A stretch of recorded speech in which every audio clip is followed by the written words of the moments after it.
With the Peanuts movie opening next week, the hype is definitely on overdrive now, and I for one am really excited. However, to quote the Muppets, this is actually the fourth sequel to the original motion picture. While some people have a preference for the sentimental sweetness of Snoopy Come Home, and others prefer the adventure of Race for Your Life, Charlie Brown, my favorite of that quartet of Bill Melendez directed features is the very first one, A Boy Named Charlie Brown. After many comic strips and a number of specials, Melendez and Charles Schulz decided it was time to put Peanuts on the big screen, and the resulting film was something very special.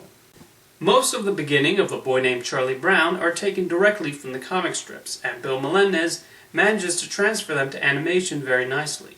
Like the specials, the animation is mostly simple and low-key, while still taking advantage of the now widescreen image. The animation is bright and colorful, and is actually better than what we witnessed in A Charlie Brown Christmas and It's the Great Pumpkin Charlie Brown. I particularly have to praise the animation on Snoopy, which has a great fluidity.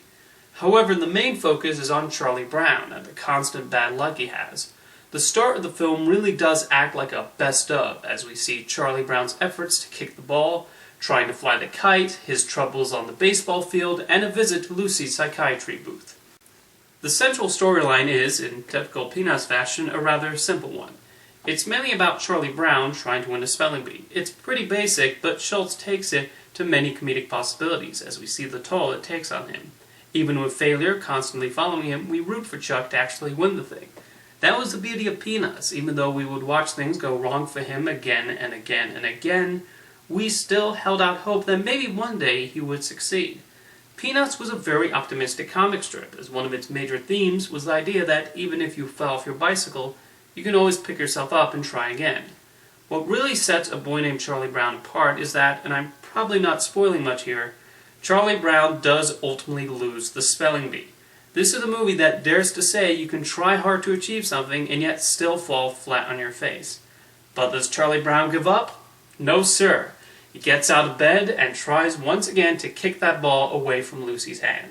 In a couple of minutes, Melendez and Schulz go from making it seem like I have an unhappy ending to letting Charlie Brown know there will be more opportunities in the future. Linus and Snoopy also get a lot of screen time, including a major subplot. Linus actually does something surprising by letting Charlie Brown take his security blanket to the spelling bee for good luck, but he then starts getting withdrawal, leading to him and Snoopy going on an adventure. Snoopy is so nonchalant throughout the whole ordeal, it's hilarious. There's a lot of humor derived out of the situation, but you still feel bad for Linus. It actually is legitimately suspenseful seeing him roam the streets looking for his blanket. Though in the magical world of Peanuts, where adults are almost non-existent, Linus and Snoopy are able to walk a big city at night without being abducted. The film does go on a couple of odd tangents, though not quite as many as Snoopy Come Home later does. One notable scene is Snoopy deciding to go ice skating at Rockefeller Center, and while it's beautifully animated and a great showcase for Snoopy's vast imagination, it really does not have anything to do with the main plot. But that does not stop it from being a standout sequence. Same goes for a scene where Schroeder plays the piano and the film suddenly turns into Fantasia for a couple of minutes, which I guess is fitting since that was one of Melendez's first animation jobs. Hey, if it gets children to appreciate classical music, all the better. But it's otherwise a sequence that has nothing to do with the rest of the story and is never brought up again. It almost feels like a scene that was initially done for one of the specials but was deleted and put into this movie to help pad the runtime a bit more. Not surprisingly, A Boy Named Charlie Brown has its fair share of original songs. Rod McEwen wrote 3 songs for the movie, and they are all great. The title theme has a carefree quality about it, as McEwen sings about Charlie Brown and his attempts to stay optimistic as things fall apart around him. While Failure Face represents the usual torment he has to deal with, Champion Charlie Brown is a rare bit of joy given to Chuck throughout the course of the film, and shows that Schulz did not just write downer scenes for him. John Scott Trotter also wrote a delightful tune teaching proper spelling, and it's a surprisingly catchy one. And of course, Vince Guaraldi's score is nothing short of brilliant. So before or even after you head out to see the Peanuts movie next weekend, be sure to give their first animated feature a look sometime.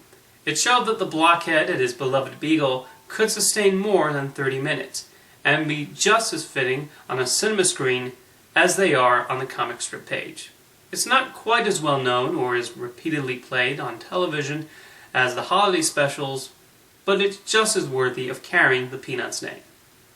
Thank you for sitting through Peanuts Month, and I'll see you next time.